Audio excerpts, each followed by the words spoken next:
कभी कभी जिंदगी एक सुनहरा मौका देती है, लेकिन अगर वो मौका दरअसल एक श्राप हो।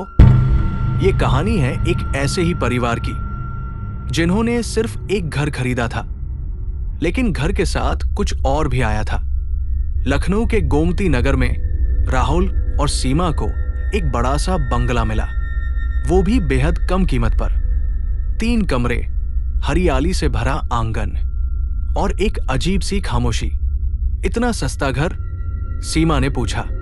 राहुल मुस्कराया। शायद भाग्य ने साथ दिया है। बच्चे नमन और प्रिया बेहद खुश थे, पर जब घर की चाबी मिली, मालिक ने बस एक बात कही, रहने से पहले पूजा जरूर करवा लेना, एहतियात के लिए। राहुल ने बात को हंसी में उड़ा दिया। पहली रात हवाएं तेज हो गई, खिड़कियां खुद ब खुद बजने लगी, दीवारों से एक सरसराहट, जैसे कोई नाखून रगड़ रहा हो। रात के 2:30 बजे प्रिया चीख कर उठी। नीली आंखों वाला आदमी मुझे देख रहा था। राहुल ने समझाया, बुरा सपना होगा, लेकिन सीमा ने प्रिया के पास मिट्टी के गीले निशान देखे। कुछ तो गलत था। राहुल जब घर के पिछवाड़े अलमारी साफ कर रहा था, एक दीवार के पीछे छिपा दरवाजा मिला। दरवाजा खोलते ही एक अंधेरा कमरा, एक कुर्सी, दीवार पर लिखा था, तू बाहर जा सकता है। लेकिन मैं कभी बाहर नहीं गया। राहुल ने किसी से कुछ नहीं कहा।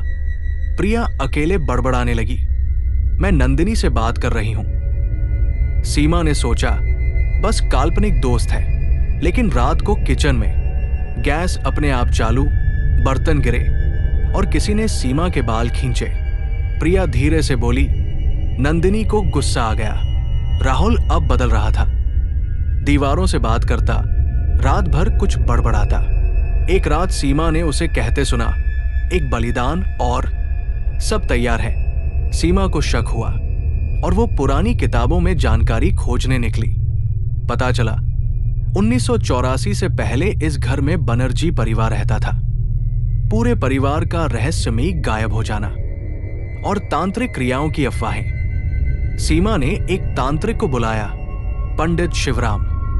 उन्होंने देखा और कहा, यह आत्माग्रह है, एक बल जो शरीर के जरिए जिंदा रहना चाहता है। राहुल अब पूरी तरह बदल चुका था। उसकी आंखें नीली थी और वो बोल रहा था, अब कोई नहीं बचेगा। एक रात सबको एक मंत्र यज्ञ में बैठाया गया। दीपक बुझे, दीवारों से खून बहा। प्रिया हवा में उड़ रही थी। राहुल चिल्ला रहा था, अब ये घर मेरा है और ये शरीर भी। लेकिन तभी प्रिया की गुड़िया बोल उठी, मैं नंदिनी हूं, मैं तुम्हारी मदद करूंगी। गुड़िया के जरिए आत्मा को उसी कमरे में बंद किया गया। पंडित के मंत्रों और नंदिनी की आत्मा की मदद से वो काला बल हमेशा के लिए सीमेंट में बंद कर दिया गया। पर कहानी यही खत्म नहीं होती। कई हफ्तों बाद जब एक नया परिवार उस घर में आया, उनका 9 साल का बेटा बोला, मां, आज एक दीदी आई थी। उसने कहा यहां अब अंधेरा नहीं है। कौन दीदी? मां ने पूछा। बच्चा मुस्कराया।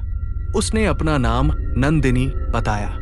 अगर आपको यह कहानी डरावनी लगी हो तो चैनल को सब्सक्राइब करना न भूलें। और याद रखिए, कुछ दरवाजे कभी नहीं खुलने चाहिए।